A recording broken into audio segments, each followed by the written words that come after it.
Buenas noches, gracias por acompañarnos, por estar del otro lado, es un lujo para nosotros.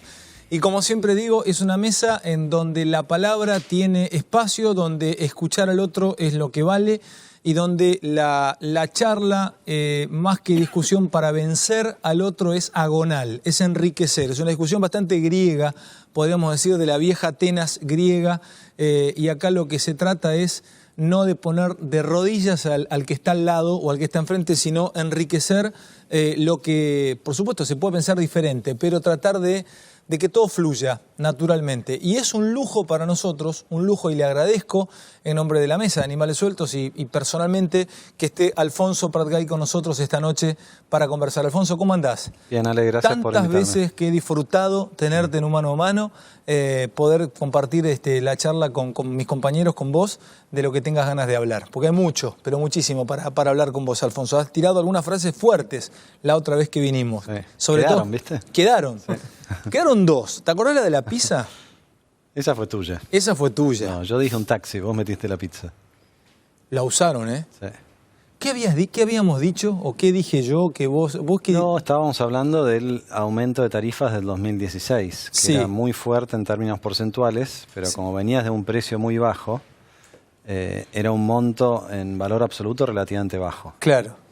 Y la verdad es que fueron las dos pizzas que dijimos esa vez. Claro. Lo que pasa es que después vinieron los otros aumentos, pero cuando estábamos hablando concretamente de ese claro, aumento. se armó un lindo lío. Y la última fue con lo de... El acuerdo político. Lo del acuerdo político, claro, que era para hacerlo antes. No, y la negativa de Marcos Peña a querer avanzar en ese acuerdo, ¿no? ¿Esa se te escapó o la tenías? ¿Esa fue una volea perfecta o viste que te la sacás encima y sale un golpe bárbaro? ¿O realmente la tenías acá y hacía tiempo tenía ganas de contar tal vez que la apertura política era antes? Me parece que todo tiene su tiempo, ¿viste? Yo tomé alguna distancia y yo quiero que al gobierno le vaya bien, pero a medida que las cosas se van arrinconando, hay momentos y momentos para hablar. ¿Vos sos qué? ¿Vos sos radical, Alfonso? Yo soy amigo de los radicales. Yo inicié mi carrera política con Lilita Carrió en la coalición cívica. Claro, tenés razón. Y fui presidente de bloque de diputados de la coalición cívica. Después Con Lilita como miembro de bloque. O sea, eso no era nada fácil realmente. Presidir un bloque con Lilita dentro. Pero pará, vos venís de... Ayúdenme, chicos, ¿sí? Y ya nos metemos con el tema del día, una cobertura extraordinaria del paro, y vamos a mostrarte la super valla, que me parece filosóficamente representa lo que hoy vivimos en Argentina. Una valla que estrenó, por lo menos tiene el gobierno, y que fue tomado por algunos partidos como algunos... Bueno, sí, partidos y periodistas para marcar lo que es la grieta en Argentina hoy. Recordeme estos 10 segundos. ¿Vos entrás a la política de la mano de Carrió? Así es, en la campaña del 2007, cuando Lilita compite para presidente. Interesante el recuerdo, porque fue la primera presidencia de Cristina, ¿no? Era cuando Néstor le pasa la posta a Cristina. Nosotros, la coalición cívica, teníamos un acuerdo con el socialismo y con una parte del radicalismo, pero el radicalismo se fue detrás de Labaña. La fórmula era Labaña-Morales. Y Lilita terminó segunda, claro, y no tan lejos de llegar a un balotaje, ¿no? Le ganó, Labaña sacó 16 puntos, algo así.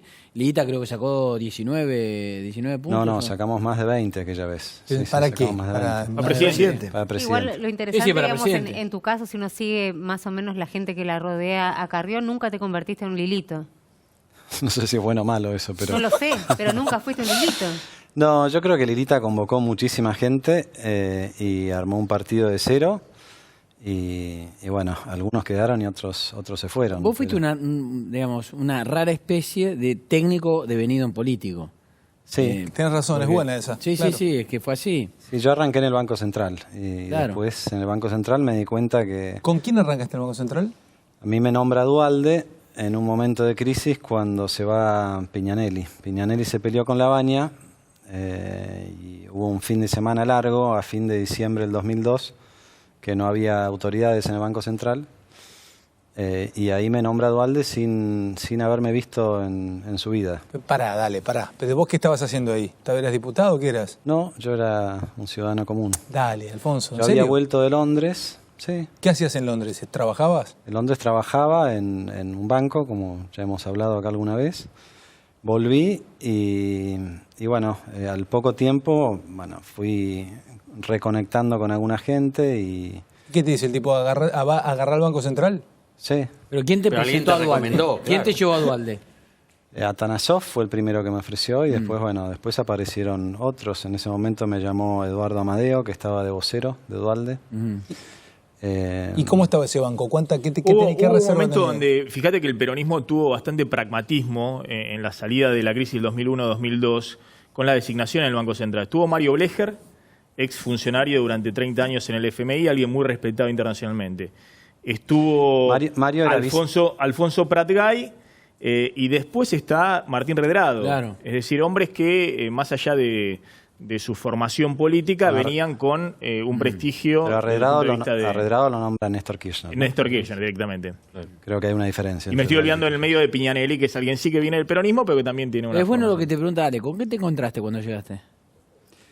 Bueno, era la salida de la convertibilidad, ¿no? Estamos hablando de fin del 2002. Entonces era un banco central que además de los problemas patrimoniales, o sea, la pregunta clásica de reservas, creo que en ese momento teníamos 8.000 millones de dólares de reservas y teníamos mucho más vencimientos de corto plazo que esas reservas, o sea que en la práctica no había reservas.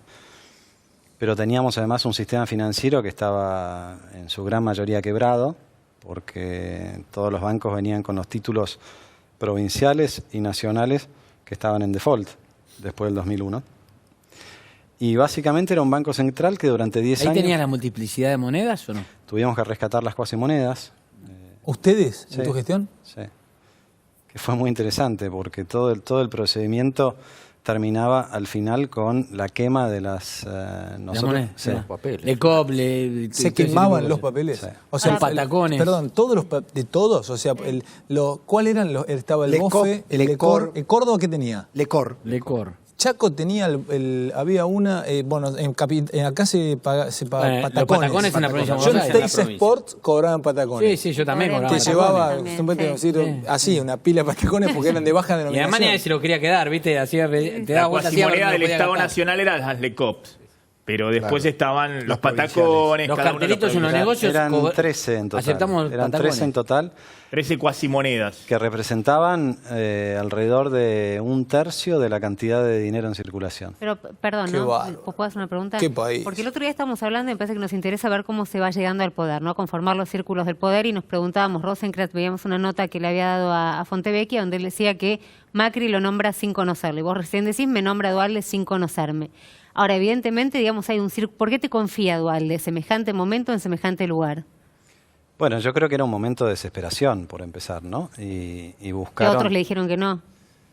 No me consta que le hayan dicho otros, pero buscaban una persona que en ese momento pudiera aportar, bueno, cierta calma, cierto conocimiento del mundo. Pero sin digamos, ¿cuál era la garantía, la confianza? Por el caso de Rosenkrantz dijimos Pepín Rodríguez Simón. No, garantía no había ninguna. Lo que había era Garante, garante. había presión por resolver el problema. Entonces, ¿qué sucedía? El peronismo en ese momento estaba dispuesto a relegar un espacio de poder a cambio de ganar estabilidad. No nos olvidemos lo que era, estamos hablando de fin del 2002. ¿no? Desastre. Entonces En había... ese momento representabas una señal de confianza hacia los mercados. En ese momento cuando Pongámoslo, llegó al banco. sí. Pero ¿puedo agregar una cosa más de él?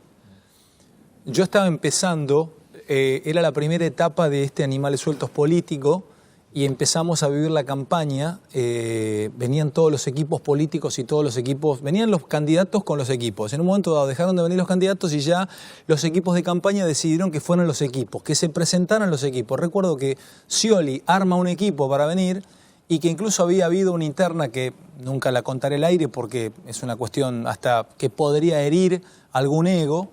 Dejan afuera uno de los que lo iban a acompañar y viene otro. Entonces trajeron, y Macri te trajo a vos. Ya estamos hablando del 2015. 2015. Sí, sí. Macri lo trae a él. Se presenta, entonces me acuerdo que producción habla con el equipo de Macri y le dice, escúchame, ¿a quién van a traer? Así ya anotamos, ya tenemos las placas, Sí, mira, va Alfonso. Y vos empezaste a ir como un sello de garantía. O sea, eso es lo que me extraña, porque se sentaba Macri, pero era tu imagen al lado. Y yo recuerdo una nota, esa noche que Macri hace una nota con, creo que estabas vos y no me acuerdo quién era el otro que había venido. No estaba Montenegro. Creo que estaba Montenegro. Puede ser, porque hacía mucho eje en la seguridad o algo así, pero estabas vos. Sí. Y vos hablaste, Macri decía dos palabras, chicos, son cosas, me acuerdo, ¿viste? Como cuando relataste un partido, ¿te acordás de alguna jugada? De eso me acuerdo. Macri daba dos frases y lo miraba a Alfonso. Y Pratgay hablaba. Y dos frases y te miraba. Terminás como el hombre que maneja la economía y después, bueno, pasará en otro momento, después lo vamos a hablar. Pero era terrible la cercanía que tenías, o sea, confiaban mucho en vos, Alfonso. Sí, bueno, de vuelta, era una situación muy distinta a la del 2002 en algunos aspectos, pero con urgencias parecidas. Entonces había que encontrar la persona que pudiera cortar los cables sin que explotara la bomba, ¿no? El gradualismo es un Ahora, poco... lo de Duhalde es muy impresionante porque yo termino en Olivos, en una reunión rodeado de... Estaba Duhalde, estaba Carlos Ben, estaba Pepe Pampuro, estaba Eduardo Amadeo, estaba Roberto Labaña, Alfredo Atanasov. Y llego ahí, me lo presentan a Duhalde y Duhalde me dice, bueno, Pratgay, lo felicito, es el nuevo presidente del Banco Central. Miren lo que es Argentina, ¿no? Esta cocina del poder es lo que define un país. Ahora, y yo ahí le dije, ahí empecé a mirar a las caras que tenía alrededor, porque yo con varios de ellos había hablado durante el día y le había dicho que yo estaba dispuesto, sujeto a dos condiciones bastante importantes, y se ve que nadie se lo había transmitido a Duhalde. ¿Cuáles eran las condiciones? Condiciones era que yo necesitaba llenar las vacantes que quedaban en el directorio del Banco Central con gente idónea y que conociera el tema. Estaba vacante la vicepresidencia y yo lo llevé a Pedro Lacoste. Y la otra condición era tener el acuerdo del Senado, porque sin el acuerdo del Senado, en un momento donde Duhalde se estaba yendo, no era candidato, venían las elecciones, era muy difícil plantear un programa más o menos razonable si dependíamos de que en el cambio de gobierno cambien todo el directorio. Que dicho ese paso es la situación de ahora, ¿no? El gobierno habla mucho de independencia del Banco Central, no hay un solo director del Banco Central que están todos a tiro de decreto, ¿no? Ninguno del acuerdo del Senado. No. Pero la anécdota extraordinaria es que después de, fue una charla larga, esto era un lunes, fin de semana largo era martes, ya habían 3 días sin presidente del Banco Central, tenían que abrir los mercados al día siguiente, había cierto apuro, ¿viste? Y cada tanto Duhalde me decía, bueno, ya estamos, Pratgay, y yo decía, bueno, presidente, nos falta la... Y entonces ahí Duhalde llama al edecán y le dice, llámelo a Alfonsín, a Raúl. Raúl era senador en ese momento. Y habla con Alfonsín y le explica la situación y dice, necesito que apoyen el pliego en el Senado. Y yo creo que fueron como 10 llamados en ese momento. Yo cuando cuento este cuento entre amigos, más de uno me dice, ¿y habrán estado los senadores del otro lado? ¿Y vos qué crees? Es un acting. Yo creo que sí. Ahora, yo tengo una pregunta. ¿Quién se equivocó con vos? ¿Duhalde o Lilita? Porque la verdad que es raro que haya sido funcionario de Duhalde y después Lilita te haya elegido.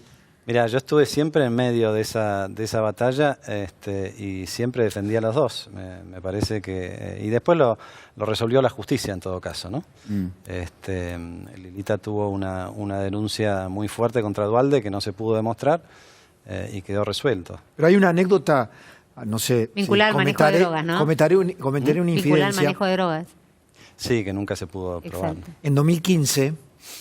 me tocaba circunstancialmente conducir Hora Clave, porque Mariano Grondona no...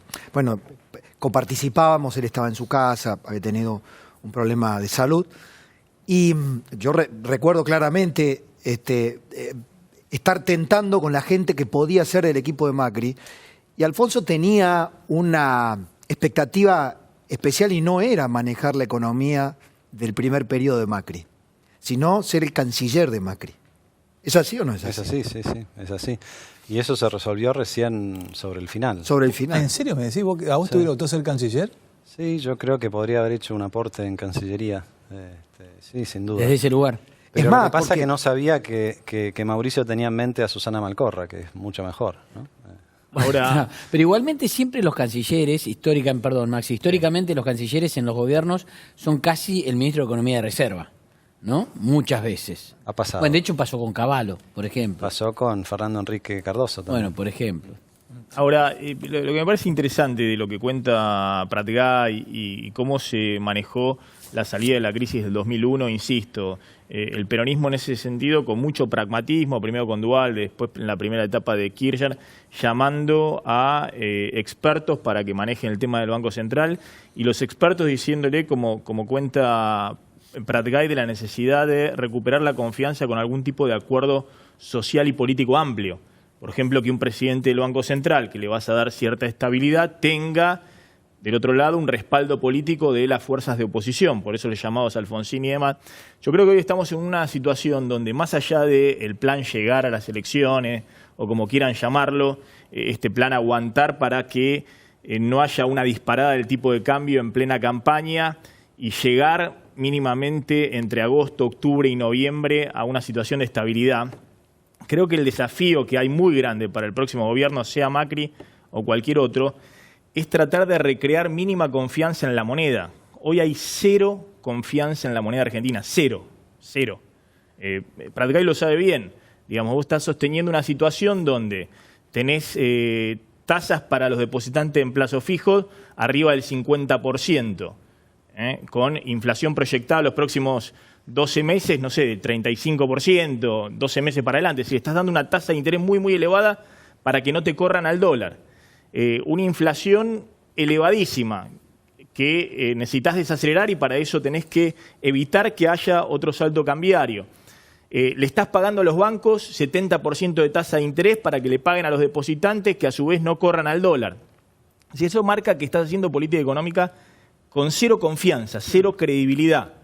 Estás atando todo con los instrumentos que tenés de la política monetaria y cambiaria, pero con cero del otro lado de confianza en tu política económica. ¿Cómo se sale de eso? Plantea un desafío grande. Y me parece que no se sale con una solución técnica meramente, sino que requiere no la confianza en un gobierno, sino en toda una dirigencia política y en un Estado. No sé qué visión tenés respecto a eso. Sí, yo creo que fue lo que ocurrió en 2001-2002. ¿Cómo recobrás la confianza en la moneda? Mira, en 2002, para seguir un poco con las anécdotas de entonces y después vuelvo a tu pregunta. Cuando nosotros asumimos el 10 de diciembre del 2002, era un martes, al día siguiente nos tocaba una licitación de LEVAX, ya existían las LEVAX. Eran bastante cortas, eran de 3 meses y de 6 meses. La primera licitación de fines del 2002 las colocamos al 120%. A principio del 2004, marzo del 2004, colocamos LEVAX al 1% anual. 1% anual. ¿Lo repito o no? Claro. No era mensual, era 1% anual. Eso es la contracara de la confianza, ¿no? La tasa de interés es el termómetro de si te creen o no te creen, no solamente en la moneda, en todo el andamiaje económico, ¿no? Y bueno, la LELIQ, la tasa de la LELIQ, que hoy reemplaza la LEVAC, es ese termómetro, ¿no? Que tampoco es 70%, porque en realidad la tenés que ir capitalizando. Es más alta, como 100% capitalizado. Sí. ¿Y por qué crees que se pudo recuperar el valor de la moneda? Este concepto que dice Maxi, hoy, con la descripción que ha hecho Maxi, podríamos decir metafóricamente que nuestra moneda nacional es una cuasimoneda, porque si nadie la demanda, si no hay una demanda de nuestra propia moneda, si los propios argentinos no demandamos nuestra propia moneda, te habla a las claras de que ¿cómo puede creer el de afuera? En ese periodo se reconstruyó, lo acabas de graficar, en la baja repentina de la tasa de interés. ¿Cómo lográs acá, cómo imaginás lograr recuperar la confianza en la moneda a partir de un shock político? Creo que el único camino es el shock político y, como decía Maxi, tiene que venir de la mano de un gran acuerdo nacional, ¿no? Esto ahora es una frase trillada, pero yo lo sostengo, como lo repetíamos hace un rato, Ale, desde el primer momento, porque, a ver, yo tuve la oportunidad de estar en la salida de la crisis en el 2002 y tuve la oportunidad de estar en el 2015. Y entendía bastante bien la diferencia entre una situación y otra, ¿no? En el 2002 ya teníamos superávit fiscal, había superávit comercial, ¿no? Las tarifas no estaban atrasadas. No estaban atrasadas porque si bien no se corrigieron durante el 2002, durante toda la convertibilidad se habían corregido a un ritmo mayor que la inflación local, porque si se acuerdan estaban atadas a la inflación de Estados Unidos, curiosamente, ¿no? Y la otra cosa que jugaba a favor en el 2002 es que no había lo que los economistas llamamos inercia inflacionaria, envión. El envión al que te va llevando una inflación Porque alta, la ¿no? disparada del desempleo, digámoslo, No, pero había puesto un freno muy grande también al aumento de salario y de los precios. ¿no? Pero además de eso, porque tuviste 10 años sin inflación, muy distinto de lo que tocó agarrar en el 2015 con 10 años de inflación arriba del 20%. Por eso era imposible un programa que bajara la inflación sin un gran acuerdo social. Javi, perdón, quiero Sí. abrir con vos. Perdón, Roberto, venimos. Vos fuiste ministro de Hacienda en el comienzo de la gestión de Mauricio Macri. Tu salida del gobierno fue un poco traumática de la manera de cómo se dio. Y te quiero preguntar porque estamos en plena campaña electoral y toda la oposición, con justa razón, le apunta a la gestión económica de Mauricio Macri y de sus ministros, el desastre o la situación complicada en la que está la Argentina. ¿Vos qué mirada tenés sobre la praxis económica que se ha hecho en los últimos tiempos y lo que se puede hacer más allá de los acuerdos políticos que se pueden establecer? No, yo creo que lo central es el acuerdo político, porque el principal problema que tiene hoy Argentina en cuanto a la confianza y la falta de credibilidad que mencionaba Maxi, tiene que ver con lo político. O sea, yo creo que si hubiéramos tenido un acuerdo político antes, nos evitábamos el acuerdo con el fondo, no tengo ninguna duda. Si tengo que elegir, elijo el acuerdo político antes que el acuerdo con el fondo.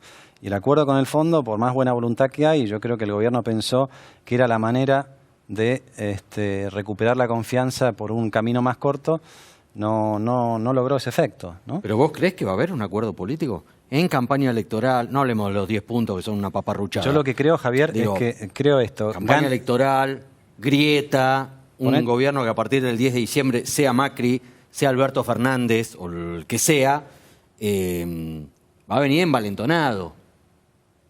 Sí, bueno, va a venir envalentonado, pero los temas que tiene por resolver son muy grandes. Yo creo que gane quien gane, sin un acuerdo político no se va a poder gobernar. Mi pregunta, perdón, Nadie tiene va a que ver tener con- mayoría, por empezar. Mi pregunta tiene que ver con el acuerdo, porque yo no sé si vos lo estás hablando como una herramienta, digamos, ahora que puede sacar al gobierno de esta situación que parece muy tarde y parece muy difícil, justamente por todo lo que estaba diciendo Javier, o lo estás planteando para el próximo gobierno, quien sea que gane en octubre.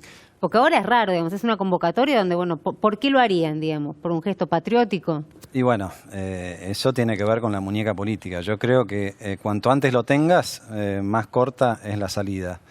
Y lo que hay que preguntarse es si puede un presidente que está buscando la reelección convocar ese acuerdo o si tiene que ser una convocatoria desde otro lugar. ¿Qué es un acuerdo político? Claro.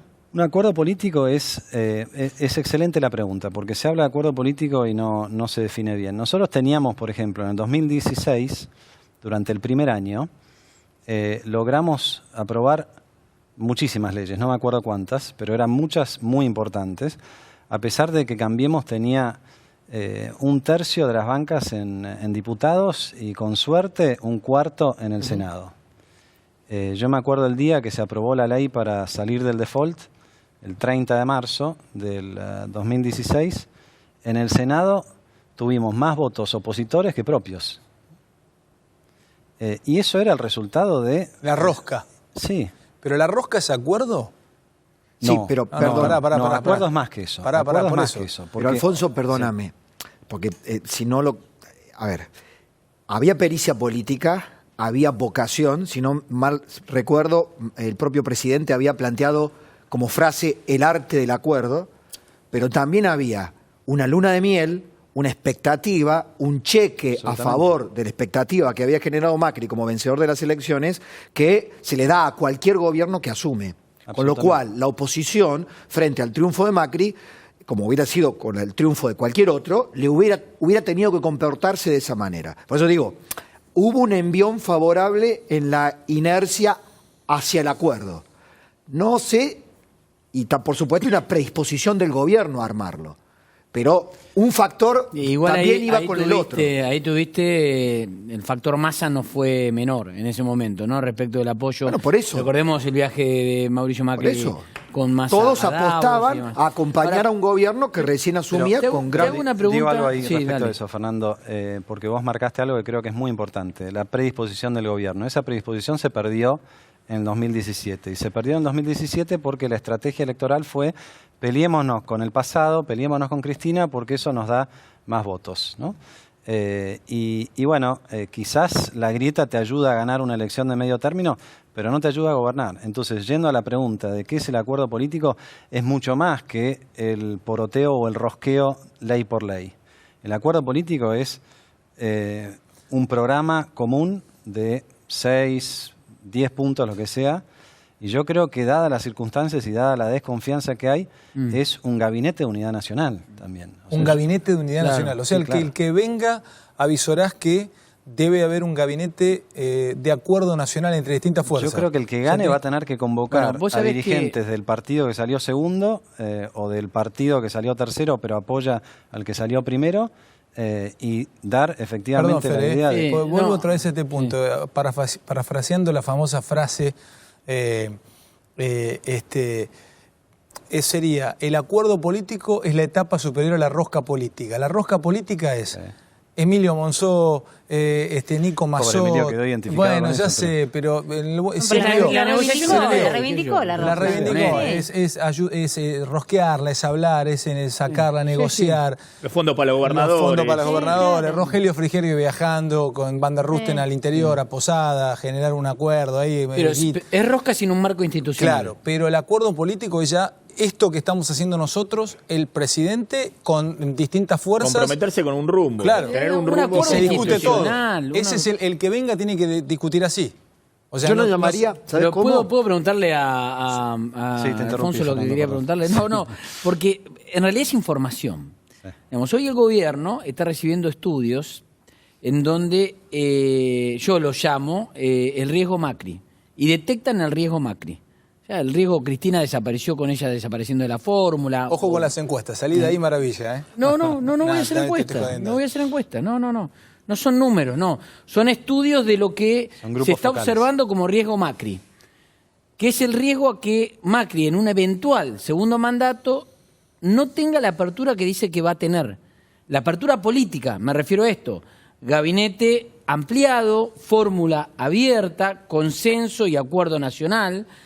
El gobierno está detectando que hay un riesgo y una desconfianza en los mercados, en la política local y en la política internacional, de que Macri no dé ese paso y que ese paso es necesario.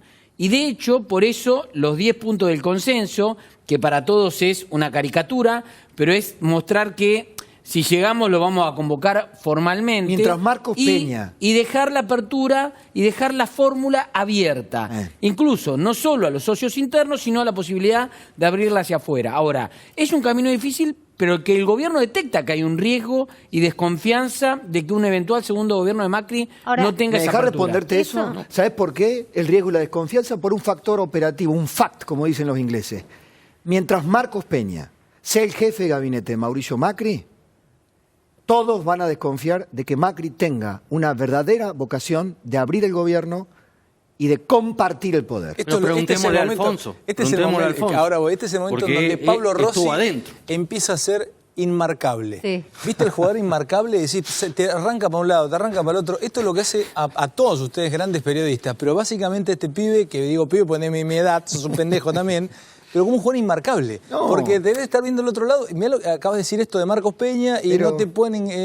Pero es que, todos los que es la estamos sentados en centralidad esta de la- mesa del sabemos que es Parlamento. así. A ver, De Javi, alguna manera, dale vos. alguien que estuvo ahí adentro nos puede decir, si lo ve a Macri con esa flexibilidad de poder adaptarse a ampliar, o a Marcos Peña, insisto con esta teoría de que todos le caemos a Marcos Peña para no caerle a Macri, pero el Marcos Peña no hace nada sin que Macri no lo apoye, no tiene esa autonomía, pero decime vos que O estuviste sea, ahí para vos adentro. Marcos Peña es Macri.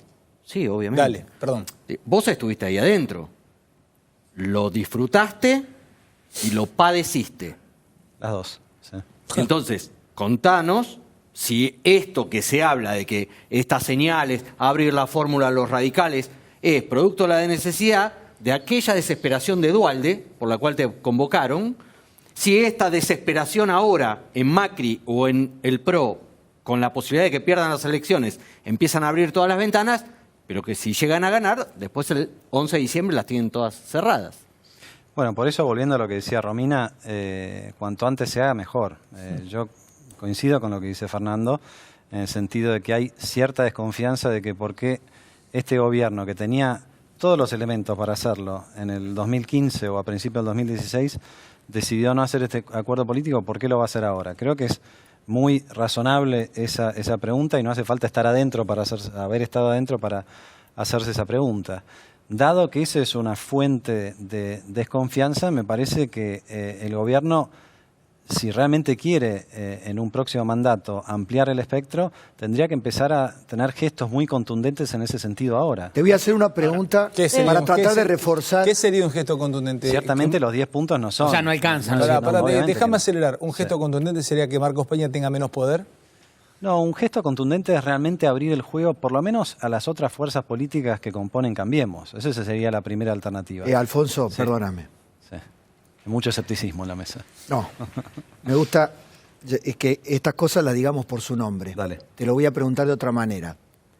De tu experiencia, de lo que viviste adentro y de lo que viviste afuera y de lo que viviste cuando se te volvieron a acercar. Porque hubo un periodo donde te volvieron a llamar, en aquel fatídico fin de semana por Olivo, donde desfilaban todo y tiraban cargo y ofrecían cargo y había una zozobra general. De todo el gobierno, de los funcionarios que vos conocés, ¿quién es el más reacio a compartir el poder y aconsejarle a Macri que no abra el poder? No conozco bien a todos los que lo aconsejan a Macri. ¿Quién es el principal asesor de Mauricio Macri en ese punto? En ese punto es Marcos Peña y, a ver, no lo tengo que decir yo. Hace poco Marcos le dio una entrevista a Fontevecchia y Fontevecchia le preguntó concretamente acerca del acuerdo y por qué no se hizo antes. Y la respuesta de Marcos fue que era una sociedad muy fragmentada y una dirigencia muy fragmentada. Y cuando Fontevecchia le vuelve a preguntar, ¿pero ahora estaría más o menos fragmentada? Bueno, medio se escapó, ¿no? Entonces, sabemos la postura que tiene el jefe de gabinete. Pero también sabemos que la gente cambia y también sabemos que frente a las urgencias, sobre todo si hay una coalición política que funciona, se puede buscar otro camino. Y esto fue, creo yo, el gran mensaje de la Convención Radical, ¿no?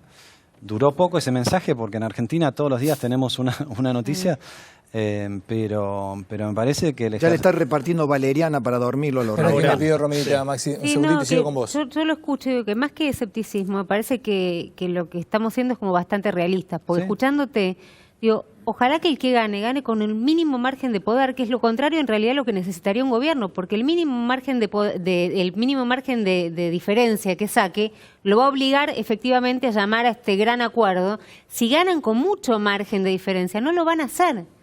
Cuando uno querría que en realidad el que gane con mucho poder y pueda ocupar, digamos, más, por lo menos tener más bancas, tener mayor facilidad para acceder al acuerdo con el Senado y con diputados. Sin embargo, yo te escucho y digo, mira, que saquen poquito. Es cierto, lo que pasa es que venimos de tenemos una cultura muy presidencialista, ¿no? Y además las cámaras se renuevan de a pedazos y no... ¿se acuerdan ustedes cuando ganó Macron en Francia? Sí.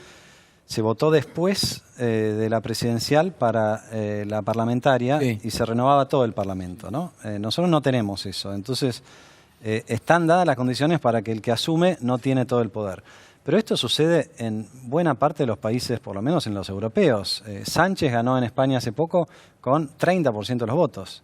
Y ganó y pudo, está tratando de formar gobierno y se cree que va a formar gobierno. ¿Por qué? Porque va a hacer un acuerdo con otra fuerza política. En España te obliga el acuerdo, ¿no? Claro. Pero nada indica que vaya a ser así. Pero supongamos que alguno arrasa. El que arrase no se va a sentar, digamos, a llamar a un gran acuerdo. No, ya lo sé, Romina, pero es lo único que no probamos hasta ahora. En los últimos 70 años probamos todo y no nos fue tan bien. Entonces, no, el único que lo probó en cierto punto fue Duhalde en una situación de incendio. Una Argentina incendiada.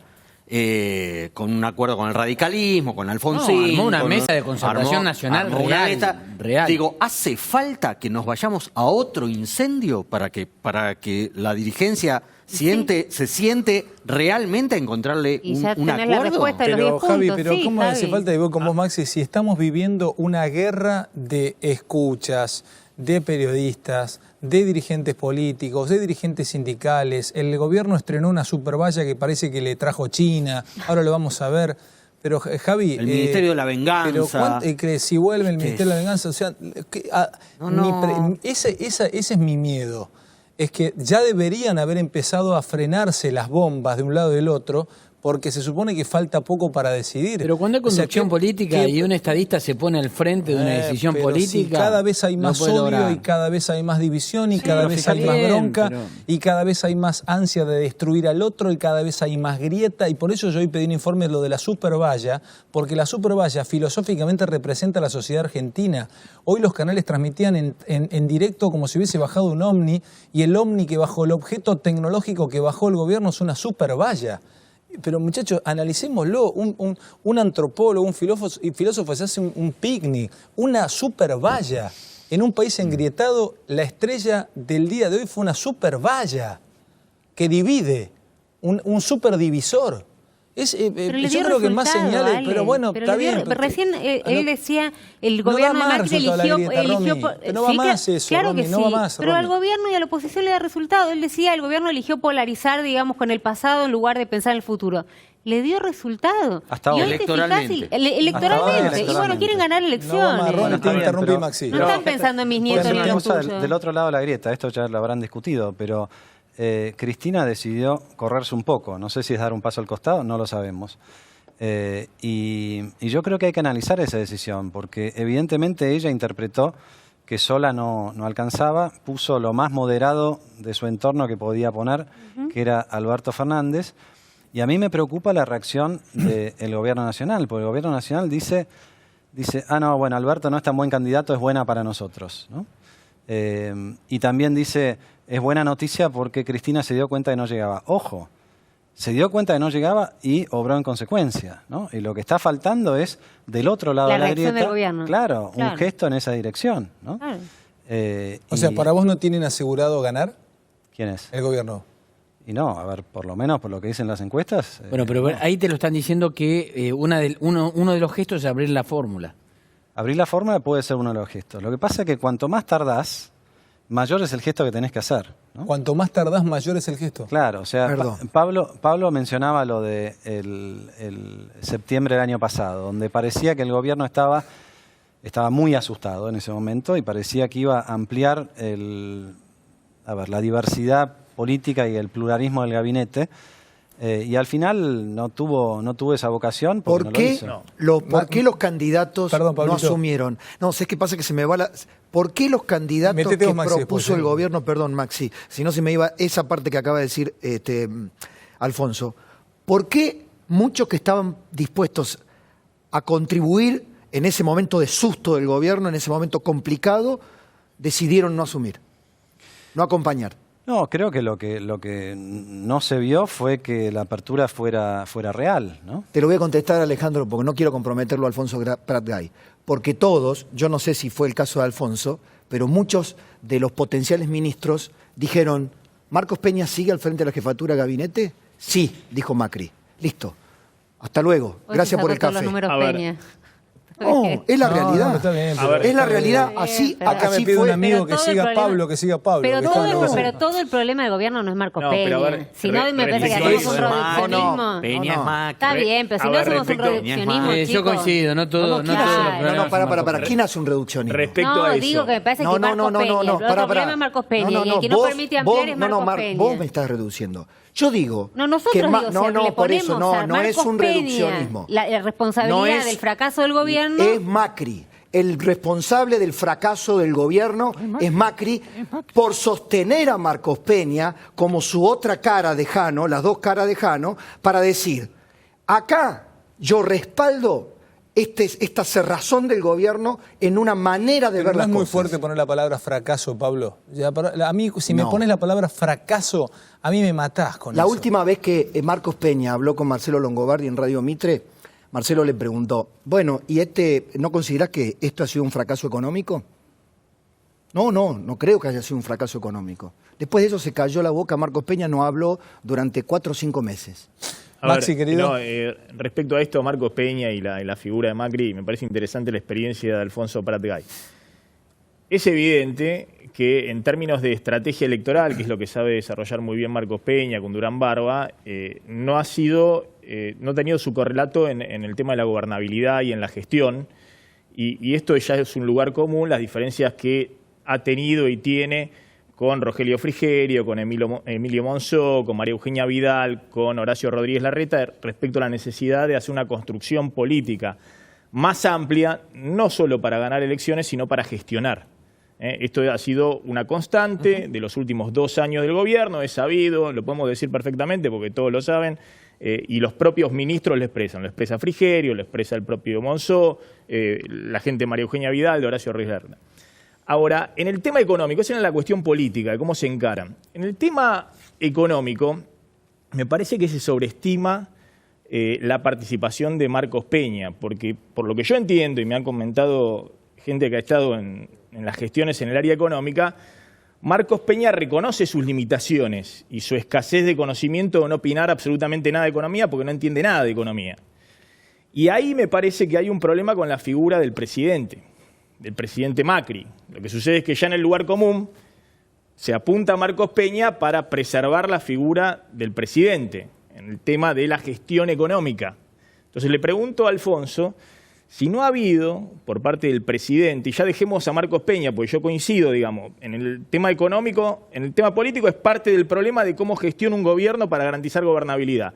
En el tema económico me parece que Marcos Peña ha sido nada más que un mensajero, una especie de cadena de transmisión de lo que es cierto dogmatismo por parte del presidente en la gestión económica, en ciertas ideas que incluso en la discusión con técnicos del FMI, el presidente y con la gente que se ha rodeado ha mostrado más dogmatismo incluso que los propios técnicos del Fondo Monetario respecto a algunas cuestiones elementales de la economía, de cómo se gestiona el día a día de la economía.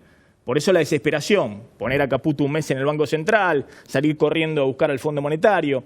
¿Vos notás que ha habido un exceso de dogmatismo por parte del presidente en alguna, y que es él el último responsable de las decisiones económicas? No, para mí el problema es anterior a eso. Para mí el problema es cómo se atomizó la toma de decisiones en el ámbito económico, ¿no? Un Ministerio de Economía que cuando yo asumí ya estaba dividido en varios pedazos y que después cuando yo me fui se dividió aún más. Y en un momento de crisis y de mucha dificultad económica, bueno, el manual no dice que hay que dividir la toma de decisiones, dice todo lo contrario, ¿no? Me parece que esa fue la decisión de tener una organización mucho más horizontal, donde ningún ministro estuviera por encima del otro. Y eso es fantástico en un momento de paz y de tranquilidad, donde no hay grandes cosas para hacer. Pero es muy difícil que eso suceda cuando tenés urgencias y tenés bombas de tiempo que desactivar. ¿Eso fue lo que te detonó a vos? Pero ¿quién ha tenido la última palabra en economía siempre? En economía, claro. ¿Quién ha tenido la última palabra? El que ha dicho... Lo que pasa que nadie... El que ha dicho vendé, reserva, vendé. O el que ha dicho... ¿Quién ha tenido la última palabra en economía durante este tiempo, este último año o estos últimos 2 años? Pero es que nadie... A ver, ahora está el Fondo Monetario, ¿no? O sea, la paradoja es que la estrategia era dividir todo el poder para que nadie sobresalga y para no tener un ministro de Economía. Y al final, bueno, lo tenés al fondo, pero no es tu programa. Esa es la realidad. Tenés un super ministro de Economía. Claro. Hoy lo que decís es que no hay decisiones, las decisiones las toma directamente el fondo, digamos. Y hay que pedirle permiso al fondo de el fondo es el ministro de Economía. Vuelvo con la pregunta. Sí. ¿Eso fue lo que te detonó a vos? ¿Vos pediste más poder unificado? Explique un poco más qué significa detonar, porque no lo entiendo. ¿Que te fuiste? ¿Que te echaron del gobierno? Digo, te echaron del gobierno porque vos pediste, bueno, no, si me quedo, quiero la... yo no pedí nada. Yo acepté las condiciones en las que... ¿Y cuáles fueron esas condiciones? Un gabinete totalmente atomizado y con la dificultad que eso significaba la coordinación, ¿no? Yo me acuerdo una cosa, sumando lo que dice Fer. Te voy a responder por él. Dale, a ver. Le fui a hacer una nota a él como ministro de Hacienda. No voy a traicionarte en un off. A la cara que te puso, ¿no? Relajá. Pero sí noté en una respuesta que me diste que vos tenías que tomar una decisión y tenías que levantar un teléfono y te tenía que poner primero un sello y darte el OK Quintana. Después te tenía que poner un sello Lopetegui. Vos querías ir para un lado y Sturzenegger en el Banco Central tenía una idea diferente a lo que vos querías. Vos tenés una concepción de la economía en donde vos querías, o sea, lo que proponía con sus tasas Sturzenegger te frenaba el nivel de actividad económica a vos como ministro de Hacienda. O sea, vos querías girar para la derecha, giraban para la izquierda. Querías frenar, aceleraban. Entonces nunca sentiste que vos podías controlar la botonera, no para hacer lo que vos quisieras, pero para aplicar tus ideas. Y ahí también puede haber, y te lo pregunto, si hay una respuesta a ustedes. Yo te digo una cosa, Alfonso, los K, a muchos de ustedes, de los ministros que tuvo este gobierno, los gastan porque dicen, ahí tienen el mejor equipo de los últimos 50 años. Todos cráneos, genios, hablan 40 idiomas, MBA, Yale, chocaron. Ahí los tenés, los geniecitos. Entonces, perdóname, primero, no solamente los K lo dicen. Bueno, defendé primero la postura, porque ustedes son todos cracks realmente en lo individual. Yo creo que nadie es un crack. Yo creo que asumimos en condiciones a mí me da gracia que los K se mofen porque ellos fueron los que dejaron la bomba de tiempo, ¿viste? Ahora hablan del gran aumento de la deuda. El aumento de la deuda durante la época de Macri no es otra cosa que el déficit fiscal. Y el déficit fiscal, o sea, la suma del déficit fiscal de cada año. Pero respondeme el otro sumado, me sumo a la pregunta de Fer. ¿Cómo era eso?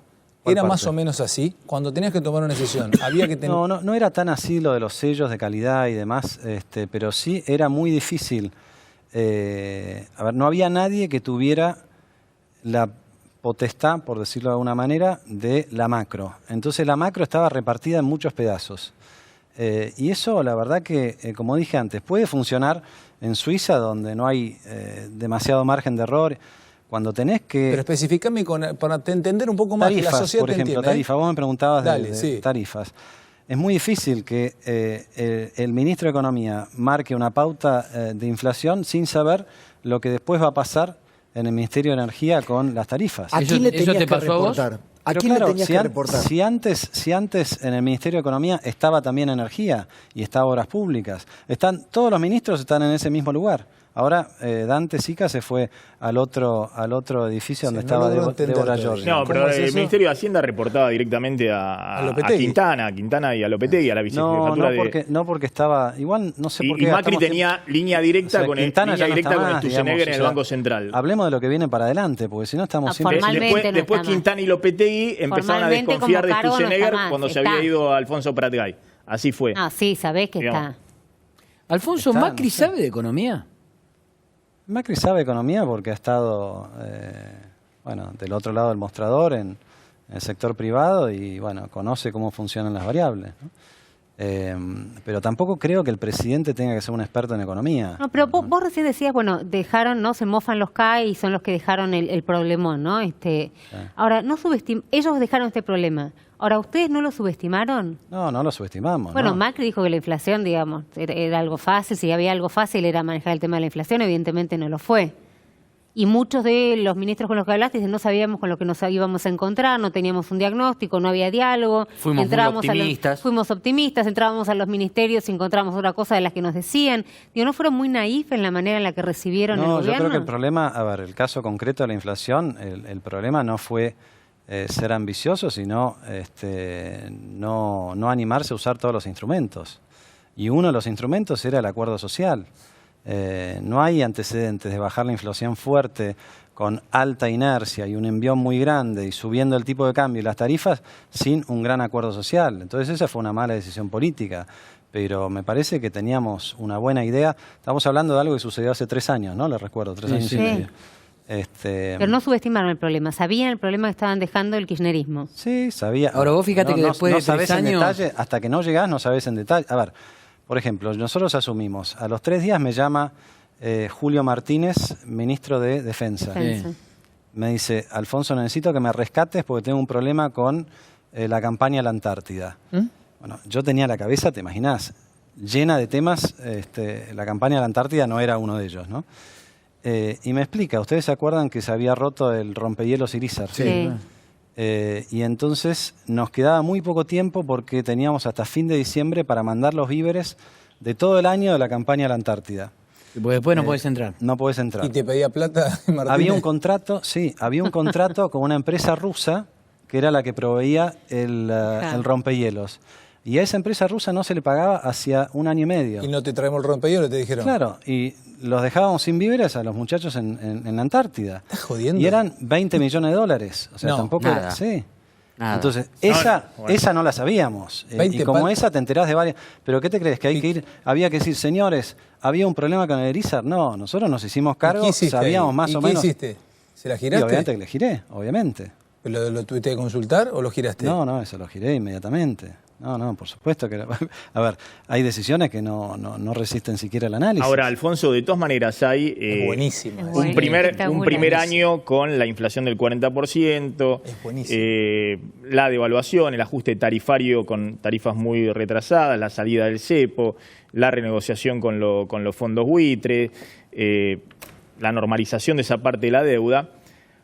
Uno puede endilgarle gran parte de la responsabilidad en ese primer año a la herencia, pero también hubo una segunda crisis, que es la que estamos viviendo ahora, que estalló el año pasado, en abril, mayo. Él te puede hacer como Ramón Díaz, Que yo no me convalidaste fui, una suba del dólar del 120%, que disparaste la inflación anual al 56% anual, la inflación de alimento al 64%, y todos los economistas sabemos que vos entraste a la crisis del año pasado con un atraso cambiario muy grande, porque dejaste el dólar atrasado para la elección del 2017, con un déficit de cuenta corriente que ya existía en el kirchnerismo, pero que vos lo llevaste a 5 puntos del PBI. 7. El déficit de cuenta corriente, bueno, está bien, peor todavía. Yo tengo otro número, pero no importa. Un déficit de cuenta... El último trimestre del 2017 era 7%. Es decir, vos fuiste, además del déficit de cuenta corriente, está lo que se llama la cuenta capital, los argentinos llevándose los dólares al colchón en un orden de 20.000 millones de dólares en el 2017, los argentinos en el déficit de cuenta corriente viajando al exterior por 10.000, 11.000 millones de dólares. Es decir, los problemas evidentes que todo el mundo sabía que si en algún momento se cortaba el flujo de ingreso de capitales, eso era una bomba y un estallido ya Bueno, propio. si vos hubieras tenido... Ahora, la pregunta es, vos podés hablar de la herencia, pero evidentemente vos entrás a la crisis del año pasado con una mala praxis muy evidente, donde gran parte de la profesión y los economistas estaban diciendo, miren, si Argentina funciona como los últimos 40 años, con este déficit de cuenta corriente, con este nivel de atesoramiento de dólares, en cualquier momento explota, digamos, y eso es responsabilidad del gobierno, o vos crees que eso no es responsabilidad de... Yo creo que el origen de eso es, como dije antes, haber resignado el único instrumento que te podía asegurar que bajaras la inflación sin gran costo, que era este El gran acuerdo acuerdo, social. el acuerdo social. Cuando no tuviste eso, bueno, casi todo el peso de la política antiinflacionaria recayó sobre la tasa de interés. Entonces la tasa de interés te lleva al atraso cambiario. El atraso cambiario te llevó a ese problema que yo no sé cuántos economistas lo vieron, Maxi, te voy a decir la verdad. En el gobierno no la vieron, pero cuando yo lo criticaba desde afuera parecía que era ciencia ficción, ¿no? Y cada vez que tenés mucho faltante de dólares, para que la gente entienda, déficit de cuenta corriente, si no se confunde que es la cuenta corriente del banco, ¿viste? Cuando hay mucho más importaciones que exportaciones y cuando un país necesita divisas que no tiene, el resto del mundo se empieza a preocupar. Y eso fue lo que pasó en el 2018. Creo que el gobierno no se enteró o se enteró tarde y para cuando se enteró tuvo que ir al Fondo Monetario. Pero Perdón. bueno. Te No voy a decir, hubo- perdón, los economistas la vieron, voy a decir, más allá de que vos advertiste sobre el déficit de cuenta corriente, diciendo, ojo que esto, también voy a decir, no sé cómo te llevas ahora, pero que Melconian en el otro extremo también la vio, que economistas que en los 90 habían incurrido en ese mismo error en la convertibilidad, diciendo el déficit de cuenta corriente no importa, pues son los capitales que están ingresando y cuando se vayan los capitales se va a cerrar ese déficit de cuenta corriente, pues de alguna manera la economía va a ajustar, o va a haber deflación de precios, o va a haber una devaluación, pero la economía va a ajustar. Esos economistas que se enrolan en los más ortodoxos de los economistas, el SEMA, Carlos Rodríguez y demás, también la vieron, dijeron, miren, con este déficit de cuenta corriente en cualquier momento la situación explota. Hubo discusiones muy grandes en el 2017 donde iba Federico Sturzenegger a esas discusiones y planteaba, no, esta es otra Argentina. Argentina tiene un tipo de cambio que no está atrasado porque hay un boom de productividad. Le hacían decir al presidente que había productividad invisible, que generaba en el futuro iba a generar un boom exportador, que esta era otra Argentina que no funcionaba como la Argentina de las últimas 4 décadas. Me parece que hubo muchos que la vieron. El que no la vio fue los economistas que estaban en el gobierno y el presidente Macri principalmente. Bueno, y acá hay un punto que es que lo que yo quería. No hubo una mirada naif sobre el apoyo externo para endeudarse, para financiar ese déficit, para darle tiempo al gradualismo, ¿no? Un gradualismo unilateral, porque sin acuerdo político, el programa de gradualista era en función del programa y como lo había visto el gobierno, y el rol del Banco Central. Lo hemos hablado y creo que después quedó, ya después con el diario El Lunes, mucho más explícito. El hecho de que las LEVAX las pudieran comprar inversores de todo tipo. Es decir, recurrir a la tasa de interés como única herramienta antiinflacionaria, también fue una decisión política y una decisión de la praxis del Banco Central de Federico Sturzenegger. Sí, yo creo que estamos haciendo una autopsia de cosas que pasaron. Pero ¿sabes qué pasa? Pero ¿sabes qué pasa? Me parece que lo interesante pero qué bueno hacerla, Alfonso. Sí, está bueno es hacerlo, bueno, sí, ¿sabes por qué? Porque la mala praxis, si no hacemos la autopsia de la mala praxis, ¿cómo vamos a evaluar al próximo gobierno? Yo creo que aún si es mismo. Me parece que la autopsia está bastante clara. Pero para, ¿Cuál es la autopsia? Alfonso, quiero aclarar algo, ¿no? Porque si no está la visión de que el gobierno hizo gradualismo y haciendo gradualismo sabía que iba a explotar la cosa y demás. Si vos tenés el dato político que no podías hacer otra cosa de gradualismo, porque eras un gobierno de minoría política y no tenías posibilidad de hacer un ajuste fiscal muy grande, y de esa manera vos tenías que financiar con toma de deuda, si se quiere, los desequilibrios del sector público, bueno, había economistas que te decían, no atrases el tipo de cambio.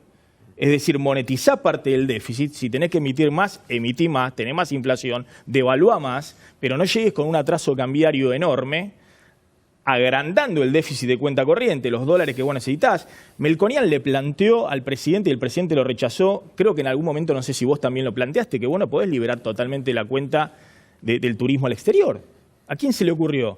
Que vos salís del cepo... Era una promesa de campaña. Bueno, ¿no? Era una promesa de campaña, pero Argentina estaba dispuesto a gastar 11.000 millones de dólares. Bajar el impuesto a las ganancias de los trabajadores también era una promesa de campaña, bien, Alfonso. como también fue una promesa de campaña bajar las retenciones y se bajaron. Bueno, está bien, pero digo, ¿no crees que hubo una mala praxis evidente, más allá de la discusión de la herencia? Lo dijiste vos, no tengo por qué decirlo yo, pero me parece que hay que mirar hacia adelante y de vuelta. Yo creo que el hilo conductor de lo que faltó en este periodo, sin necesidad de cargar las tintas, es esta cosa de acordar Ahora, y acordar. Mirando para adelante, porque si no, Alfonso, mirando para adelante. Tomo lo que decía Ale hace un rato, ¿viste? Es cierto que no se dieron los resultados que el gobierno quería en materia económica, pero hubieron avances en otros lugares y la realidad es que hoy el déficit es menos de la mitad de lo que era cuando asumió el presidente Macri. Y las tarifas que estaban regaladas ahora están más cerca de su valor de equilibrio. Y el tipo de cambio está más ordenado que 4 años atrás. Por supuesto que lo que faltan son los resultados ahora, Alfonso, concretos. yo te hago una pregunta. Quiero terminar esto, Sí, porque dale, si no dale. es un refrito y no llegamos a ninguna conclusión. No alcanza con un mandato, esa es la realidad. Con el ajuste no anduvo mucho mejor que con el gradualismo. Yo creo que hoy estamos peor que con la estrategia de gradualismo. Hoy. Por lo menos la gente está peor. O sea, Pero, sí. ¿pero qué ajuste? No. Pero te puedo preguntar, ¿Hay una reforma Alfonso, lo que del te quería Estado? preguntar ¿Hay una respecto- reforma en Bueno, serio del hay un Estado? ajuste, hay un ajuste se fiscal. desordena un poco, metete vos Hay un después. ajuste Sí, fiscal levantemos muy la mano, fuerte. no, hay no, una está bien, yo los suba muy ordeno todo, fuerte la para tasa de Fede y vos, interés. Romy. O sea, hay una estrategia ortodoxa del Fondo Monetario para bajar la inflación que tiene su correlato en la actividad económica. Y todo esto sucede en medio de un año electoral, ¿no? Entonces, yo creo que cuando la historia se tome, la distancia se tiene que tomar y evalúe esto, que por alguna razón estamos entusiasmadísimos en evaluar lo que pasó hace 3 años, cuando vienen 4 años muy importantes por delante, la conclusión a la que se va a llegar es que eran muy grandes los desequilibrios como para resolverlos en un mandato y para resolverlos solos. Entonces, lo que hay que pensar hacia adelante es, nos va a tomar más que el próximo mandato, y nos va a tomar muchísimo más que un mandato más si no nos ponemos de acuerdo. Y el gran tema acá es ponerse de acuerdo en las cuestiones básicas que hacen falta para Sí, me dar pelotó, Maxi. esa confianza y para empezar a ordenar la situación. No, Maxi, Romy, Fer, Romy, Maxi, cortito y voy porque si no trabajó 6 horas hoy, Diego Leuen. Es extraordinaria la charla que estamos teniendo con Alfonso. Está explotando el teléfono, mensajes de colegas, y además un muy buen número del otro lado. Así que, Fer, Romy, Maxi, y preparamos la cobertura de Leuen hoy. Breve, teniendo en cuenta que decís mirar para adelante, lo cual me parece lógico, es preguntarte por qué crees que lo que era una solución hace 3 años y no se hizo, que era el acuerdo nacional, se puede hacer ahora teniendo al mismo gobierno, al mismo jefe de gabinete, a Macri que piensa igual, los mismos actores. ¿Cómo haces para convencerlos de que hoy es necesario? Hay que hacerlo. A ver, no digo que sea que esté garantizado. Lo que sí creo es que estoy tan convencido, más convencido que 4 años atrás, que es el único camino, y me parece que el no ya lo tenés. Lo que hay que intentar hacer... ¿O crees que Macri puede convencerse? Yo espero que sí, y estamos trabajando para eso. Y de vuelta, la Convención Radical fue eso, fue un llamado de atención de que Macri solo o Cambiemos solo no alcanza, y que ya probamos esa alternativa y no funcionó. Funcionó durante un tiempo, pero funcionó poco tiempo. Y cuando los desafíos son tan grandes, es muy difícil hacerlo solo. Romy, Maxi y la nota. No, yo lo escuché atentamente y me parece que también nos debemos un debate, porque si no, aunque suene fuerte, parece casi Gracias como... por el agua, Ale. Parece como una estafa al consumidor, que en este caso somos los electores. Si no pueden en un mandato que vengan los candidatos y nos digan, ¿saben qué? Tenemos este plan, pero en un mandato no podemos, 4 años no nos alcanzan, y tenemos que saber que si los vamos a votar y nos interesa el plan que nos están proponiendo, necesitamos 2 mandatos, porque con uno no les alcanza. Que ahora, terminando la gestión, me digan, y el problema es que con un mandato solo no nos alcanza, me lo hubiesen dicho al principio. Digo, como elector estaría pensando. Perfecto, te tomo tu punto, pero yo no estoy diciéndolo desde el gobierno. Yo lo estoy Vos estás diciendo desde no alcanzaban 4 años. Una gestión es corta. Sí, claro que no alcanza. Pero acá se vota por 4 años. ¿O bueno, volvemos a reformar? quizás... ¿Entendés la duda que me genera? No, Digo, sí, yo por supuesto y te pienso genera lo que la están duda. del otro Entonces, lado. Pero justamente, o sea, la forma de resolver eso es que no importen los 4 años, porque vas a tener una coalición política de gobierno tan grande que si en el próximo mandato es otro distinto, pero dentro de la coalición no importa. Es lo que hizo la Concertación en Chile. O sea, para la Concertación en Chile, que gobernó todos los años que gobernó, no era un problema si ganaba un partido o si ganaba el otro partido. Y el programa era más o menos el mismo. Y entonces, a eso creo que hay que apuntar. Y eso no se logra con 10 puntos, se logra con un funcionamiento donde están incorporados los socios, donde los socios tienen un ámbito donde discuten y donde ese ámbito está trasladado no solamente al Parlamento, sino también al gabinete. Porque Pero eso es los lo que socios hace nunca que... tienen el mismo capital. ¿Cómo? Los socios nunca tienen el mismo capital. Digo, ¿vos acá creés que realmente va a ser lo mismo si la alternancia es el kirchnerismo o el macrismo, o Cristina o Macri? No, por supuesto no estoy pensando en un socio. No quisiera nunca que un socio de Cambiemos sea Cristina. No, me parece que hay un espacio en el medio que es el espacio que hay que tratar de... Entonces, ¿cómo generás una gran concertación si dejás afuera a quien hoy es la principal opositora en lo que es capitalizar los votos? A ver... Es decir, no quisiera nunca que sea Cristina. No me voy 3 años atrás. Es contradictorio, me voy, señor Alfonso. me voy Porque 25 años atrás. No, estoy hablando de la estás bajando concertación. un mensaje que Claro. mucha gente valora, colegas, gente muy importante del medio, dice, che, qué capo este tipo diciendo lo que dice, y cuando aparece Cristina, si no quisiera una socia como Cristina. Si vamos a salir claro. todo para adelante, el Es malacate lo ponemos entre todos. Está bien, pero Cristina yo creo que tuvo su oportunidad y me parece que también tiene sus problemas judiciales y no podemos obviar la cuestión judicial. Creo que es un criterio de selección que por lo menos yo creo que hay que respetar. Pero vuelvo a la concertación. La concertación en Chile ganó bastante justo, le ganó bastante justo en el inicio al espacio político que representaba a Pinochet. Y a nadie en la concertación se le ocurrió que era una buena idea traerlo a Pinochet, ¿no? Entonces, conforme fue creciendo la concertación, fue desapareciendo el peso específico de Pinochet. O sea, cuando decís acuerdo tampoco es rejunte. Me parece que es muy importante entender que el acuerdo no es Igual un la rejunte. comparación... Déjame, pero no está comparando. No, seas malo. digo, No seas bueno, mala, digo, no, una cosa no, es un pero en gobierno serio. democrático, otra cosa es... Bueno, pero Está bien, no qué es sé ahí. yo. No es. No, pero me quedé con eso de Cristina es Está mala bien. socia de Cambiemos, Para ¿cómo van explicar- todos para juntos? explicar- Dale, para- Maxi y Leuen. Para Sí. explicar para adelante cómo sigue la política económica y lo que está planteando Alfonso Pratgay. Esta economía está haciendo un ajuste por las malas. ¿Qué significa? Está ajustando algunos de los grandes desequilibrios que tenía en los últimos años por las malas. Hay un ajuste muy grande en el déficit del sector externo, en los dólares que gastaba esta economía, porque se derrumbaron 30% las importaciones, las exportaciones están más o menos estables, entonces se están ahorrando muchos dólares que antes gastábamos en el comercio exterior. Los argentinos cayeron 40-50% los viajes de los argentinos al exterior, se ahorran también dólares y está ajustando lo que se llama el déficit del sector externo, los dólares que se gastaban. Hay un ajuste en el sector público que es más precario, digamos que es el zarpazo de subir las retenciones para todos, recortar en términos reales la mitad de la obra pública, cosas que no son muy sostenibles en el tiempo porque Argentina necesita infraestructura y demás, pero estás ajustando el sector público desde ese punto de vista, por las malas. Eso te permite y te da en algún momento cierto margen para poder proyectar un poco la política económica. Ahora, desde el punto de vista de los precios, de la inflación, de reconstruir la moneda, y acá voy al acuerdo social, el presidente y el FMI, como no pueden generar nada de confianza, han ido también por las malas a tratar de bajar la inflación, que es lo que cuenta Alfonso Prat-Gay. Es decir, vos le quitás el circulante, es decir, quitás los pesos que hay en la economía, derrumbás el crédito y eso genera una recesión muy profunda que le pone un ancla a los precios y a los salarios. Digamos, hoy no se está discutiendo tanto el tema de salarios, sino cómo haces para frenar los despidos. Ahora, lo que está diciendo Alfonso Prat-Gay es necesario para adelante, para que no sea el ajuste a lo bruto, el ajuste picapiedra, como dijo algún economista, necesitas reconstruir algo de confianza. Y para eso lo que dice Alfonso Prat-Gay es el acuerdo económico-social, que incluya un acuerdo político, pero también un acuerdo de precios y salarios en el corto plazo. Bueno, yo creo que el presidente no cree absolutamente nada en eso.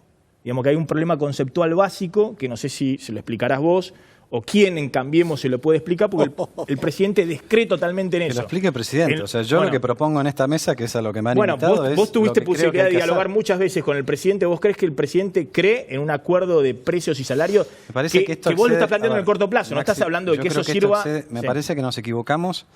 De vuelta, nos enroscamos cuando tropezamos con un nombre. O sea, tenemos que pensar en grande. No podemos seguir pensando en, no, pero si está este, si está el otro. Acá se trata de, cuando hablas de acuerdo, no importa mucho quiénes son las personas. Lo que importa son las ideas y los programas. Arrancás mal si dices, bueno, no, pero este fulano no está en consonancia con... No, yo creo que lo que hay que hacer es dar la discusión política de cuál es el rumbo hacia adelante. Y personalmente lo que tengo para decir es que hasta ahora no veo ningún candidato en esa línea. Ciertamente no veo al gobierno hablando del futuro y hablando de qué es lo que vamos a hacer. Lo veo más en una posición de esto es lo que había que hacer y hay que aguantar. Y me parece que de esa manera tampoco se gana una elección. Entonces, si lo que queremos hacer es gobernar la Argentina para los próximos 4 años, tomemos las decisiones y tengamos el discurso consistente con esa posibilidad. Y si eso implica reconsiderar las personas, reconsiderar y reevaluar las fórmulas, yo creo que es lo que hay que hacer. Señores, no es una cuestión personal, es una cuestión política. En una de las noches más interesantes del último tiempo, realmente, tremendo. Quiero contarles, son 0:23. Llevamos 1 hora y 10 charlando y nos voló 1 hora y 10, casi un partido de fútbol charlando. Voy a poner al aire, porque el país que viene es este país también, si es que el que viene no logra solucionar todo lo que mis compañeros y Alfonso están hablando esta noche. Ponerle guita en el bolsillo a la gente, que haya más actividad económica, que la gente tenga para comer, que los precios no crezcan día a día. Todo eso, si no pasa, produce esto otro. O sea, esto que van a ver que pasó hoy, va a seguir pasando con el que venga si no logra encontrarle la vuelta al país. Extraordinaria cobertura de Lehuen, quedaron un montón de cosas afuera, pero si no, esto ya no puede ser puesto mañana. Esto es lo que pasó hoy, y esto es lo que podría pasar por 5, si los que vienen no le encuentran la vuelta a nuestra querida patria. Vean. Día de paro general, día de cortes en todo el país. Corrientes está totalmente cortada por movimientos sociales.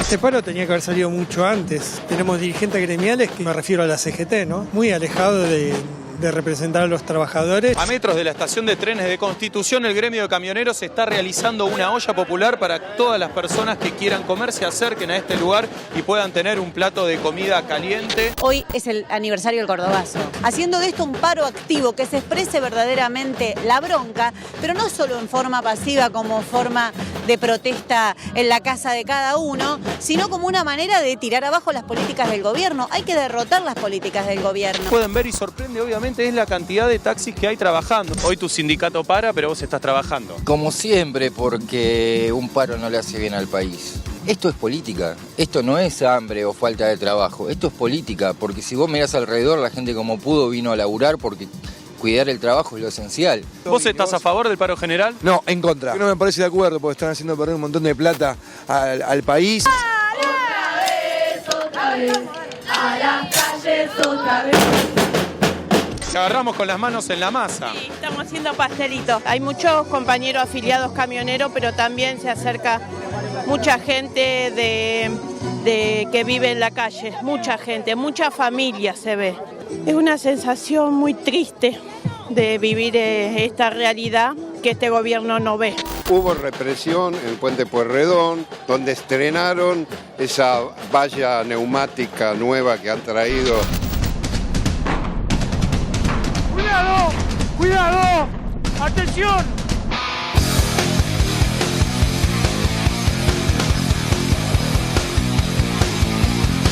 La dirigencia sindical de este país es una mafia y no hay un fuerte acatamiento del paro, hay un acatamiento forzoso. Van a salir en todos los programas los dirigentes a decir que el paro fue un éxito y el paro no es un éxito. La gente que no va a trabajar porque no puede. Entonces esto es un secuestro en masa, vulnerando el derecho a la libertad de trabajar. Javi. Te quería preguntar, Alfonso, viendo estas imágenes, ¿cómo incorporás al sindicalismo sobre todo más guerrero, más rebelde, a ese diálogo que vos decís, en donde la pata obrera tiene que estar, de alguna manera? ¿Con quiénes? Bueno, eso era la idea original. Lo que yo tendría Como para... Llano. Yo sé que vos no te gusta dar nombres o despersonalizarlo para hablar más de grupos, pero tenés que negociar con Moyano. Sí, y hoy los sindicalistas dijeron que no están dispuestos a negociar. O sea, esta es la dificultad que yo veo en el paro, ¿no?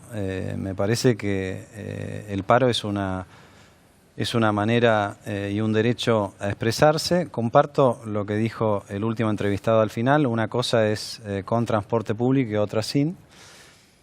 Pero todos los mensajes del sindicalismo del día de hoy fueron mensajes de estamos dispuestos a volver a ir al paro, no estamos dispuestos a dialogar. Y me parece que esto también es una dimensión que hay que tener en cuenta, ¿no? Es un año electoral. ¿Hasta qué punto este paro es para proteger a los afiliados y hasta qué punto no es una expresión política de la campaña que viene? Es muy difícil, ¿no?, que un paro general no sea político. Digamos, hay una gran diferencia en lo que son los paros generales, que son básicamente con un germen político, y lo que son los paros sectoriales, que son reclamos gremiales, por despido, por aumento salarial. Fernando, aún en el caso de un paro político, lo que hay que preguntarse es el día después, ¿no? En paros anteriores, la CGT se expresaba y al día siguiente iba a la Casa Rosada y había alguna negociación. Bueno, Duhalde los sentó a los sindicalistas en la mesa de Macri también, en los primeros paros. No, pero digo, en ese acuerdo nacional de Duhalde, cuando llegó, los sentó a los muchachos. Lo que pasa es que ahí había una voz de mando peronista en donde le dijo: muchachos, por 6 meses no me joden. Y dijo eso. Eso también se podría haber hecho tomando lo que decía Pablo hace un rato. Era tal la autoridad que tenía Macri al asumir y la credibilidad que era un momento para hacer eso, digamos, ¿no? Pero bueno. Este es el punto. Ya lo repetí tantas veces. Pero lo que dice, o sea, ya está, no lo hizo. ¿Qué hacemos frente a eso? Bueno, hay que hacerlo. Pablo. Sí, Pablo. Que no se haya hecho no significa que ya no se pueda hacer más. Hay que hacerlo. Pablo. Los acuerdos se hacen los acuerdos exitosos se hacen cuando se tiene la expectativa a favor o el poder. El acuerdo debería haberse hecho en 2017 y no se hizo, con la ratificación electoral de Cambiemos en las urnas. El punto es, estos 10 puntos, este acuerdo que ha lanzado el gobierno, se parece mucho más a una prueba de que los otros no están dispuestos a sumarse a un gran acuerdo nacional, es decir, una prueba pírrica de que el acuerdo en la Argentina no va, para después tal vez hacer, si se ganan las elecciones, digamos, seguir con una hoja de ruta propia. Perdón, Pablo, Por eso, decís, no hay... yo convoqué, vos no viniste. Y es un poco así, porque ves que no viniste, Claro. ves que no dialogás, ves que no estás dispuesto. La pregunta es, los acuerdos han funcionado por espanto. O sea, cuando 2002, 2001, funcionaron por espanto. O sea, gobierno de emergencia nacional, todos juntos en una mesa, porque si no, la población nos quema el Congreso, que se vayan todos. ¿Cómo sería un acuerdo inteligente que tenga incentivos para las partes? Porque este es el punto. La inteligencia de un gran acuerdo político es que existan, como en economía, incentivos para que las partes se sienten. Porque si vos decís, el gran incentivo es el futuro de la República, es Sarasa, ¿cómo sentarías vos? Es triste, ¿no? Pero es cierto que ¿Es así o no es sí, así? Sí, pero no dejemos pasar y no subrayemos que es triste eso, ¿no? Porque quisiéramos tener políticos que están pensando en Argentina y no que están pensando en su propio futuro, ¿no? Por supuesto. Sí. Entonces, ¿por dónde establecerías, porque vos lo quisiste hacer en 2017, digamos, en la primera parte de 2016 del gobierno, te dijeron no, me consta esa respuesta porque era, este gobierno tiene que primero marcar una identidad, demostrar que podemos bajar la inflación. Del otro lado no hay representatividad. ¿Con quién nos vamos a sentar en una gran mesa? Esa era la respuesta del presidente Macri. Primero demostramos, después convocamos. Bueno, nunca lo hicieron. ¿Cómo estructurarías ese acuerdo para que no sea este papelito de 10 puntos, digamos? Bueno, como dije antes, tiene que ser un acuerdo parlamentario, tiene que ser un gabinete donde está repartido el peso de cada uno de los integrantes de la coalición en el gabinete y tiene que haber un lugar donde se discuten estas cuestiones. El jefe de gabinete tiene que ser un jefe de gabinete mucho más político en ese sentido. Si vas a un gran acuerdo en serio, yo creo que el jefe de gabinete tendría que ser de otro signo político que el presidente, por ejemplo, ¿no? Y no nos olvidemos que el jefe de gabinete, por lo menos lo que dice en la Constitución, es el enlace con el Parlamento. Si esto lo vamos a ratificar en el Parlamento, y bueno, es casi tan importante lo que se acordó en el Parlamento como lo que se va ejecutando en la Casa Rosada. Es cierto que no estamos acostumbrados siquiera a imaginarlo, pero me parece que la hora exige ese tipo de generosidad. ¿El verdadero cambio cultural no es ese? Claro que sí. Y en todo acuerdo también hay que resaltar Perdón, esto. Javi. Perdón, Sí. Ale. En todo acuerdo, yo creo que la filosofía del acuerdo en Argentina ha sido, cuando hubo algunos intentos, equivocada, porque el acuerdo es, yo vengo a la mesa a ver qué me puedo llevar. Y es exactamente al revés. O sea, en el acuerdo es, ¿qué traigo a la mesa para que producto de esta compartida en la mesa, dentro de 2, 4, 6 años, todos después llevemos algo más de lo que pusimos, ¿no? Yo te quiero hacer una pregunta, no sé si queda tiempo para alguna más y ya después volvemos, tenemos un corte. Tenés una edad en donde la mayoría de los que estudiaron con vos o trabajaron con vos ocupan puestos trascendentes en el mundo. Me refiero al mercado. Seguro algunos flacos que hicieron el MBA con vos o que compartiste algún trabajo afuera o tu vida en Londres, hoy ocupa algún puesto en el FMI o en el Banco Mundial o en JP Morgan o en donde vos quieras, que en algún lugar están. Te pregunto, y te está escuchando toda Argentina, ¿qué ven estos flacos de nosotros? O sea, ¿qué nos auguran en el próximo tiempo? Cuando hablas jugando un partido de tenis con ellos, te encontrás en un restaurante en Nueva York o te encontrás por ahí con una vieja camada tomando una cerveza. Che, Alfonso, si hacen esto, ¿van bien? ¿O te dicen, uy, hermano, están cocinados ustedes? ¿Qué ven en el off? Ven mucha preocupación, la misma que vemos los argentinos acá en Argentina. Y están muy atentos al desenlace político. Me parece que ya es bastante... O sea, si vuelve Cristina, ¿qué dicen? Y si vuelve Cristina están preocupados, sí, sin ninguna duda. Sin ninguna duda están preocupados. Están mirando muy de cerca qué significa Cristina con Alberto Fernández. ¿Están mirando? ¿No le entendieron todavía esa? Yo creo que todavía no sabemos cómo va a ser, ¿no? Acuérdense lo que fue... ya Cristina dijo allá que les va a pagar. Mandó a Kicillof y les dijo, yo les voy a pagar. Cristina no lo dijo Kicillof y lo dijo Alberto Fernández. Ella no lo dijo, ¿no? Y Alberto Fernández lo que dice es vamos a pagar la deuda de los otros, que es una manera bastante particular de ponerlo, porque cada gobierno se hace cargo de la deuda del gobierno anterior, ¿no? Hoy, por ejemplo, hubo un pago al Club de París, ¿no? Y me parece que a veces se pasan por alto esos números, ¿no? El kirchnerismo es muy hábil, pero miente al mostrar los números de deuda que dejaron ellos, porque, claro, tachan la deuda en default, tachan la deuda en el CIADI. Hoy tuvimos otro conflicto más por aerolíneas. 320 palos que tengo que pagar por su. Cuando vos sumás todo eso, no es cierto que la ¿Pero deuda... 320 de quién son? ¿De los K? Obvio que son de los K. 2008 fue ese problema. Y Kicillof que había dicho que no pagó nada. Kicillof lo que había dicho era que Marsans nos tenía que pagar 800 millones a de dólares. nosotros. Sí. Pero si Kicillof a mí me dijo en una nota sentado ahí hace unos años, 2 años, que me contó y me describió hasta en el mínimo detalle cómo les pagó. Cómo fue y les pagó. Si yo honré todas las deudas, fui y les pagué. ¿Te acordás cómo fue a París? Cómo Bueno, por eso, el Club de París fue increíble, porque fue a París y le metieron unos punitorios récord que nunca nadie había sufrido. Y Kicillof dijo, ¿dónde puedo firmar? Firmo. Era una deuda original con el Club París de 4.500 millones de dólares y se terminó aceptando un pago de 9.700 millones de dólares prácticamente. ¿Me estás jodiendo? Por intereses y Pero punitorios. él me la contó acá que ganó 5-0 allá. Ah, bueno. No, bueno. YPF lo mismo. YPF no, bueno, se terminó YPF pagando. Nos iba a pagar también. YPF nos iban a pagar. YPF nos iban a pagar, ¿te acordás? También. Por los daños ambientales. Yo era diputado nacional en el Congreso cuando se me acuerdo que hubo eso. un enfrentamiento, un contrapunto importante ahí. Sí, sí. De vos con 9.700 millones de dólares. Hoy se pagó prácticamente la última cuota. 9.700 millones de dólares de una deuda que el capital no hay una original que nos venga bien. El tipo fue... del Club de París eran 4.500 millones de dólares. Kicillof fue, pagó.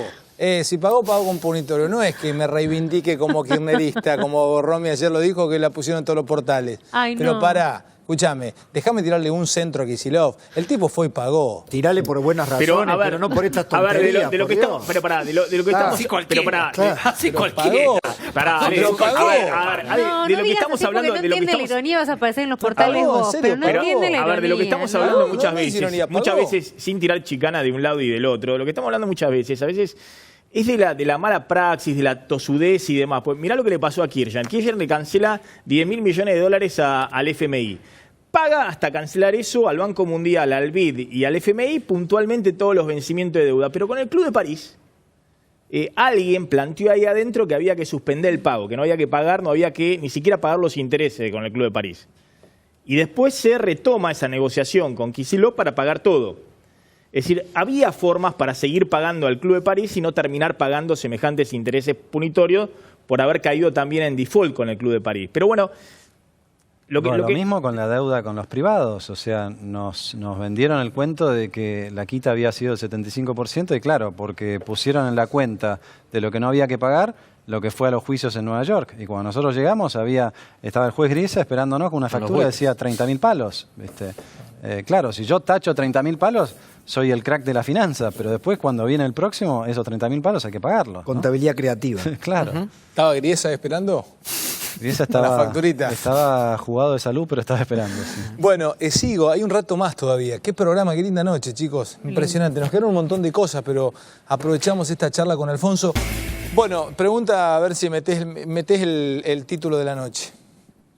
Dale. ¿Yo? Sí, dale. No, si está en tus planes, digamos, ser presidenciable, más allá de jugar con uno, jugar con otro, canciller, ministro de Economía, no sé qué edad tenés, le decía que sos un 50 y pico. Muy joven. Sos muy joven, Sí, no decís la edad. ¿Estás pensando en 53 eso? tengo. No, estoy pensando en hacer Pero una... no lo tenés en ningún momento ni puesto en el horizonte, sí. Nadie que hace política descarta la idea de Nadie ser lo descarta, presidenciable. pero son tantas las cosas que se tienen que dar que me parece que tampoco se puede planificar. Sí se puede planificar, estar, colaborar y tratar de... ¿Pero te gustaría?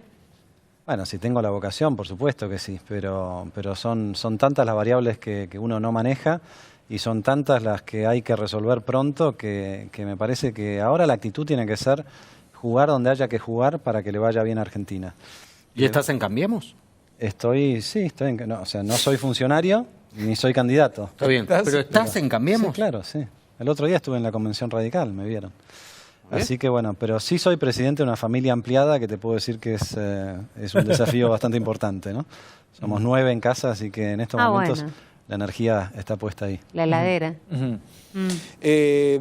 ¿Vos crees que deberían abrir la fórmula definitivamente en Cambiemos? Yo creo que hay que discutir toda la fórmula.